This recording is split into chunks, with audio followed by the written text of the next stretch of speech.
राहुल गांधी देशद्रोही हैं, तो फिर सरकार राहुल गांधी पर कार्रवाई क्यों नहीं कर रही है, उन्हें जेल में क्यों नहीं डाल रही है।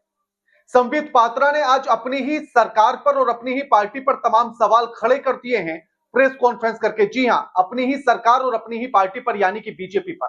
कैसे, वो आपको आगे बताएंगे। नमस्कार, मैं आपके साथ केके राणा, न्यूज संवाद देख रहे हैं आप। मुझे आज एलओपी लीडर ऑफ अपोजिशन को देशद्रोही कहने में किसी प्रकार की कोई संकोच मुझे महसूस नहीं हो रहा है। भारतीय राष्ट्रीय कांग्रेस के पूर्व अध्यक्ष, 5 बार के चुने हुए सांसद, इस देश के नेता प्रतिपक्ष, एक शहीद प्रधानमंत्री के पोते, एक शहीद प्रधानमंत्री के बेटे, एक ऐसे व्यक्ति जिनके खानदान का बलिदानी खून आज भारत माता की रगों में भी दौड़ रहा है, इस देश की मिट्टी को सींचने का काम कर रहा है, उस राहुल गांधी को देशद्रोही कहने की आपकी हिम्मत कैसे हुई, आपकी जुर्रत कैसे हुई? और इतनी धृष्टता, इतनी निर्लज्जता, इतना घटियापन आप अपने पब्लिक डिस्कोर्स में कैसे लाते हैं? मुझे लगता है आज ये देश की जनता जानना चाहती है। संबित पात्रा ने प्रेस कॉन्फ्रेंस की और उसमें बताया कि राहुल गांधी देशद्रोही हैं और उन्हें यह कहते हुए बिल्कुल भी संकोच नहीं है। अब ऐसे में सवाल तो यह उठता है कि अगर राहुल गांधी देशद्रोही हैं, तो फिर सरकार उन्हें पकड़कर जेल में क्यों नहीं डाल रही है? आखिर सरकार राहुल गांधी पर कोई एक्शन, कोई कार्रवाई क्यों नहीं कर रही है? एक देशद्रोही को आखिर यूं खुलेआम घूमने के लिए क्यों छोड़ रखा है? सरकार राष्ट्रवादी है और एक राष्ट्रवादी सरकार को यह शोभा नहीं देता कि वो किसी देशद्रोही को यूं खुलेआम घूमने का मौका दे, खुलेआम घूमने दे और उस पर कोई भी कड़ा एक्शन ना ले, उसे जेल में ना डाले। तो फिर आप ऐसी सरकार को क्या कहेंगे? लेकिन इसी के साथ संबित पात्रा अपनी आगे प्रेस कॉन्फ्रेंस में कहते हैं कि फ्रेंच का एक न्यूज़पेपर है मीडिया पार्ट, दिसंबर 2 तारीख को एक फ्रेंच न्यूज़पेपर है जिसका नाम है मीडिया पार्ट। मीडिया पार्ट ने कुछ खुलासा किया है और जिसमें 2 दिसंबर को एक खबर छपी और जिस खबर ने इस बात को पुख्ता कर दिया कि राहुल गांधी देश विरोधी एजेंडे के साथ होते हैं। वो कहते हैं कि इस रिपोर्ट के अनुसार एक ट्रायंगल बनता है। आज के इस प्रेस कॉन्फ्रेंस में एक त्रिकोण बनता है। We are going to talk about this dangerous triangle which is trying to destabilise India. और ये जो त्रिकोण है, इसमें एक तरफ अमेरिका में बैठे जॉर्ज सोरोस, उनकी फाउंडेशन है, कुछ अमेरिका की एजेंसीज भी हैं।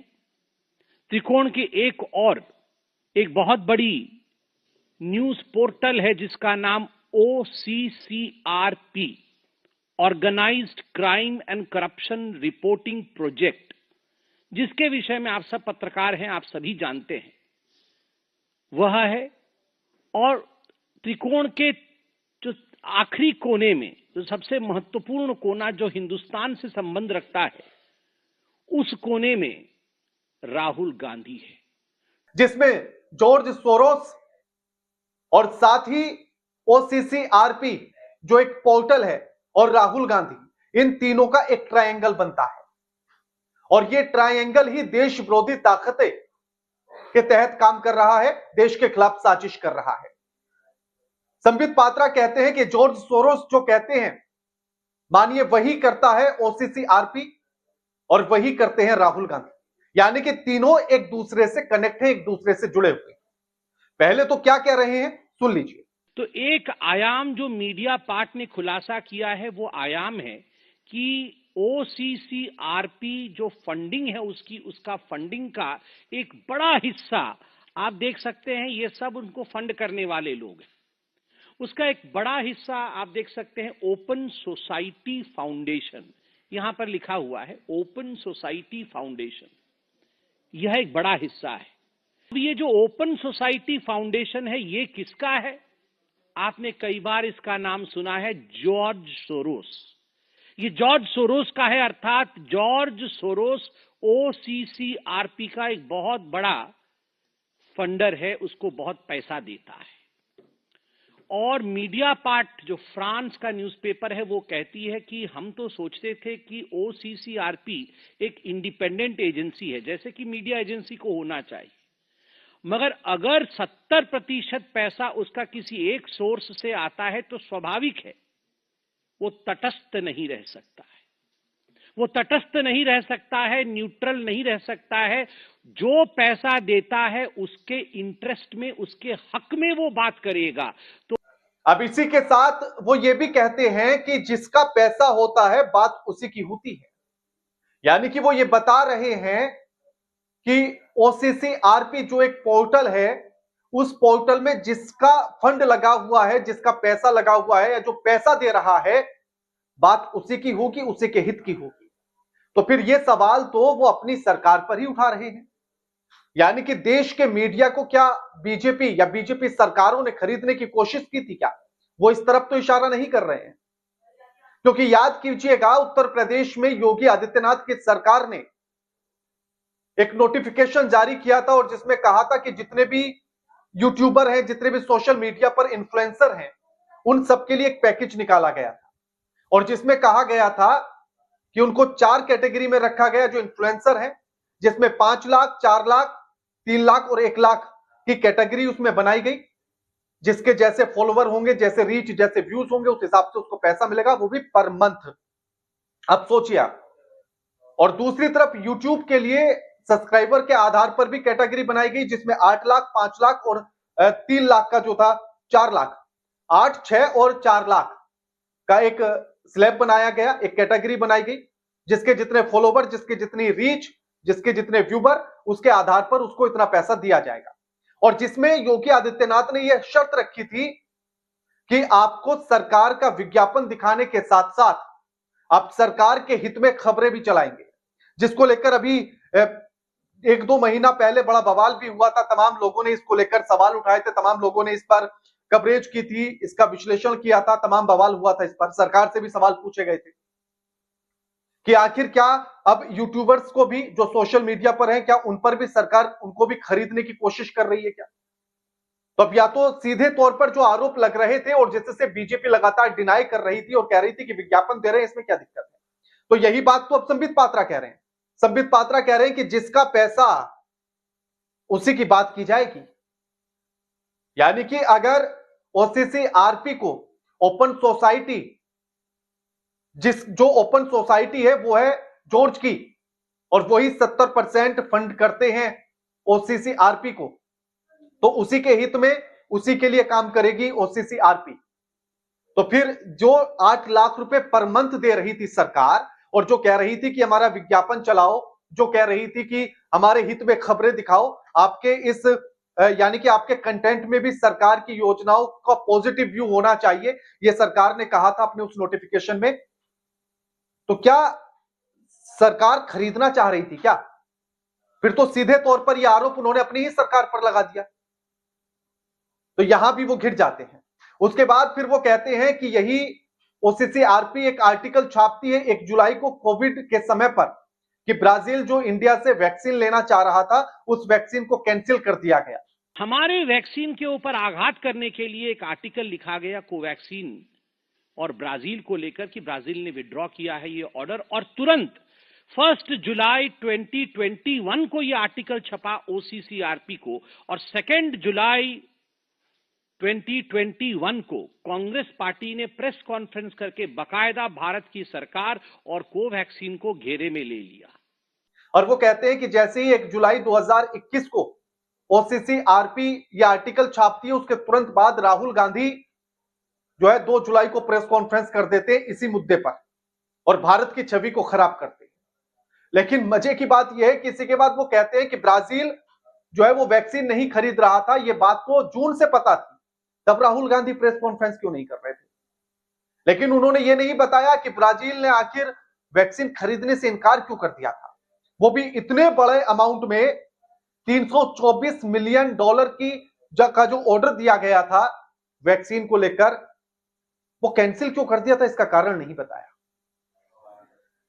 फिर उसके बाद वो कहते हैं कि जितने भी देशद्रोही हैं, जितने भी देश के खिलाफ साजिश करने वाले लोग हैं, उन सब के साथ राहुल गांधी फोटो खिंचाते हैं, उनके साथ घूमते हैं, जिसमें वो 3 पॉइंट गिनाते हैं।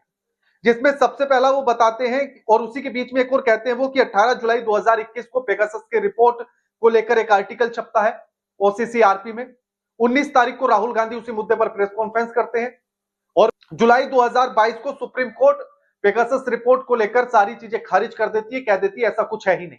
26 अगस्त 2022 को सर्वोच्च न्यायालय सुप्रीम कोर्ट ऑफ इंडिया ने इसे खारिज किया कि ऐसा कोई पेगासस वाला विषय नहीं है। उसी के बाद वो कहते हैं कि जुलाई 2022 को जैसे ही नेशनल हेराल्ड के मामले में राहुल गांधी को पूछताछ के लिए बुलाया जाता है, तो जुलाई 2022 में आपको याद होगा, नेशनल हेराल्ड की केस में मां बेटे दोनों जो बेल पे बाहर थे, दोनों की पूछताछ ईडी कर रही थी। कुछ घंटों के लिए उनको बुलाया गया था, ईडी की पूछताछ की गई थी, वो सब आर्टिकल भी मैं लेके आया हूं। तो उस समय, जिस समय ये पूछताछ चल रही थी, तो ओसीसीआरपी ने यह आर्टिकल छापा और आर्टिकल में लिखा कि ये राहुल गांधी जी के खिलाफ जो नेशनल हेराल्ड केस में प्रोसीडिंग्स, लीगल प्रोसीडिंग्स चल रही हैं, ये सब पॉलिटिकली मोटिवेटेड है। ओसीसीआरपी एक आर्टिकल छापता है राहुल गांधी के समर्थन में और कहता है कि राहुल गांधी से जो पूछताछ की जा रही है वो पॉलिटिकल मोटिवेटेड है। तो इसको लेकर भी दिक्कत है संबित पात्रा को। फिर वो कहते हैं, 3 पॉइंट गिनाते हैं, जिसमें वो कहते हैं कि सलील शेट्टी, जो राहुल गांधी की भारत जोड़ो यात्रा के समय पर शामिल होता है राहुल गांधी के साथ, और ये इनका भारत तोड़ो यात्रा चल रहा है, उसमें वो आए हुए हैं, सलील शेट्टी। वो ओपन सोसाइटी जो जॉर्ज सोरेस की है, उसका वाइस प्रेसिडेंट है। फिर वो कहते हैं कि ओसीसीआरपी का ही एक अमेरिका में पत्रकार है जो बांग्लादेश का रहने वाला है, जिसका नाम है मुस्फिगुल फजल अंसारी, जो भारत विरोधी काम करता है, भारत विरोधी लिखता है, भारत विरोधी आर्टिकल छापता है अपने। उससे भी राहुल गांधी मिलते हैं जब अमेरिका जाते हैं। उसके बाद फिर आनंद मंगनाले, जो कांग्रेस के लिए फंड अरेंज करता है, चाइना से पैसा लेकर आता है और दिल्ली दंगे केस के मामले में उन पैसे को खर्च करता है और शर्जील इमाम को वो पैसे देता है। तो ये आनंद मंगनाले कांग्रेस का एक व्यक्ति है जो कांग्रेस के लिए भी उसने फंड रेजिंग की थी, अपनी एनजीओ भी चलाता है। तो इस आनंद मंगलाने ने चीन से पैसे लाकर, चाइनीज मनी, इसने दिल्ली राइट केस के लिए हैंडओवर किया था। किसको? शर्जील इमाम को। और इन सब के साथ राहुल गांधी के कनेक्शन है। आनंद खुद कांग्रेस का ही नेता है, ये ऐसा उन्होंने कहा। सब कुछ गिना दिया और उसके बाद फिर वो एक बड़ा आरोप लगाते हैं कि गांधी परिवार सत्ता पाने के लिए कुछ भी कर सकता है, किसी भी हद तक जा सकता है, देश को भी बेच सकता है और इसीलिए वो देशद्रोही है। लेकिन इसी बीच एक बड़ा सवाल ये उठता है कि जब पुलवामा हमला हुआ था तो उस समय पर जो 350 किलो आरडीएक्स इस्तेमाल हुआ था वो आखिर आया कैसे? राष्ट्रवादी सरकार आज तक इसका जवाब क्यों नहीं दे पाई? राष्ट्रवादी सरकार आखिर 350 किलो आरडीएक्स किस रास्ते से आया, कैसे आया, कौन लेकर आया, इस पर कोई जांच, कोई कार्रवाई क्यों नहीं कर पाई? और इसी के साथ अभी फरवरी 2024 जब पुलवामा हमले की 5वीं वर्षगांठ थी, तो उस 5वीं वर्षगांठ पर एक खबर सामने आती है जो नवभारत छापता है और उसमें वो लिखता है कि 5 साल बाद भी वादा पूरा नहीं हुआ शहीदों से। जो शहीद के परिवारों से वादा किया गया था सरकार के द्वारा वो पूरा नहीं हुआ। और उसी में वो एक अश्वनी कुमार काछी जो जबलपुर के रहने वाले थे, वो भी इस पुलवामा के हमले में शहीद हो जाते हैं, उनको लेकर लिखता है और छापता है कि 6 लाख लगाकर उनकी प्रतिमा तो सरकार ने बनाई, लेकिन बगीचा जो उसके आसपास डेवलप होना था उसको लेकर कुछ नहीं हुआ। श्रद्धांजलि चढ़ाने के लिए कोई नेता नहीं पहुंचता। और सिर्फ ये एक अश्वनी कुमार काछी की कहानी नहीं है, बाकी उनके साथ साथ 39 और यानी कि पूरे 40 शहीदों के परिवार की कहानी यही है। और उसी को लेकर उनका परिवार ये कहता है कि सरकार ने जो वादा किया था वो सरकार ने वादा पूरा नहीं किया। उसका परिवार ये कहता है कि सिर्फ मुआवजा दे देना या ये राशि दे देने से हमारा दुख कम नहीं हो सकता है। एक शहीद का चला जाना एक परिवार के लिए कितना बड़ा दुख है, उसको समझना भी बाकियों के लिए मुश्किल है। लेकिन राष्ट्रवादी सरकार इसको नहीं समझी। उसी का परिवार कहता है कि ये सिर्फ राजनीतिक मुद्दा बनकर रह जाता है, उस परिवार की पीड़ा को कोई नहीं समझता। अब ऐसे में आप ही तय कीजिए कि आखिर कौन देशद्रोही है, कौन देश का दुश्मन है और कौन नहीं है। और यह भी तय कीजिए कि अगर राहुल गांधी देशद्रोही हैं और सारे सबूत संबित पात्र अपने साथ लेकर घूम रहे हैं, तो अपनी ही सरकार को क्यों नहीं दे देते हैं ताकि राहुल गांधी को जेल भेजा जा सके। गांधी परिवार एक ऐसी परिवार है जो अगर अपने कुर्सी के लिए देश को भी बेचना पड़े और देश का भी बलिदान देना पड़े तो इससे वे गुरेज नहीं करेगी। क्योंकि देशद्रोही कोई भी हो, इस तरह से बाहर नहीं घूमना चाहिए खुले तौर पर। अगर राहुल गांधी भी हैं तो उन्हें तुरंत राष्ट्रवादी सरकार जेल में डाले। अब आप इस पूरे मामले को लेकर क्या समझते हैं, क्या सोचते हैं, हमें कमेंट करके जरूर बताइएगा। वीडियो अच्छी लगे तो लाइक कीजिएगा, शेयर कीजिएगा और चैनल को सब्सक्राइब करना तो बिल्कुल मत भूलिएगा। नमस्कार।